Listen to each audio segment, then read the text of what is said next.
నమస్తే అందరికీ. ఈ రోజు నుండి ఆంధ్రప్రదేశ్ రాష్ట్ర ప్రభుత్వం అసెంబ్లీ సమావేశాలు ఏర్పాటు చేశారు. ఈ అసెంబ్లీ సమావేశాలలో మంత్రులకు తెలియజేస్తున్నాం, ఎమ్మెల్యేలకు తెలియజేస్తున్నాం. రాష్ట్రంలో రిక్షా కార్మికులు ఉన్నారు, వలస కూలీలు ఉన్నారు, అడ్డా కూలీలుగా పనిచేసుకుంటూ, అలాగే రోడ్లపైన చెప్పులు కుట్టే కార్మికులు, అలాగే హమాలీ పనిచేసే వ్యక్తులు, మూటలు మేస్తూ ఈ వ్యక్తులకు రాష్ట్ర ప్రభుత్వం న్యాయం చేసే విధంగా, చర్మకారులకు చెప్పులు కుట్టే కార్మికులకు రోడ్లపైన దుమ్ముధూళి కాకుండా వాళ్లకు రూములు ఏర్పాటు చేయాలని 2024 డిసెంబర్ నుండి ఒక డిమాండ్గా ప్రభుత్వాలకు వినతులు విజ్ఞప్తితో తెలియజేస్తూనే ఉన్నాం. అలాగే 2026 సంవత్సరం నుండి జిల్లాల వారీగా ఒక వినతి పత్రాలు కలెక్టర్ గారికి ఏర్పాటు చేస్తున్నాం. అదే విధానంలో రాష్ట్ర ప్రభుత్వం ఈ సమావేశాల్లో, బడ్జెట్ సమావేశాలలో అసెంబ్లీలో ఒక తీర్మానాన్ని ఏర్పాటు చేయండి.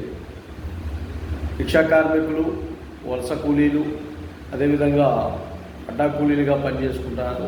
అలాగే హమాలీలు ట్రాన్స్పోర్ట్లలో, రైస్ మిల్లులలో, మండీ బజార్లలో రకరకాలుగా రవాణాకు ఈరోజు కూడా దిక్సూచిగా పనిచేస్తున్నారు.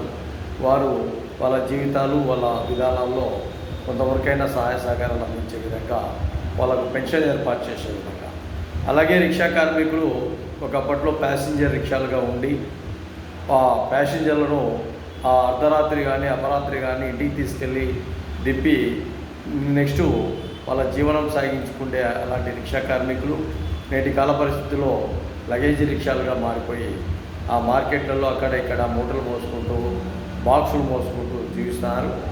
అలాగే వలస కూలీలు ఆ ప్రాంతం నుండి ఒక సిటీ, ఒక టౌను, ఒక నగరానికి వెళ్ళిపోయి ఆ ప్రాంతాలలో జీవించలేక ఆ ప్రాంతాలలో చాలా వరకు వివక్షలు, కొన్ని చోట్ల భయాందోళనకు గురై ఆ పట్టణాలకు వెళ్ళాలా అన్న ఆలోచనతో పట్టణాలకు వెళ్ళి దాదాపు కష్టాలు నష్టాలతో ఇబ్బందులు గురవుతూ ఒక చోట ఒక అడ్డాగా ఏర్పాటు చేసుకొని 500 మంది, 1000 మంది, 200 మంది, 300 మందిగా ఒక గ్రూపులుగా ఏర్పడి ఎవరైతే ఆ రోజు పనికి పిలుస్తారో, ఎవరైతే ఆ రోజు వర్క్ చేస్తారో వాళ్ళ జీవన విధానాలకు ఆ విధంగా ఉన్నారు.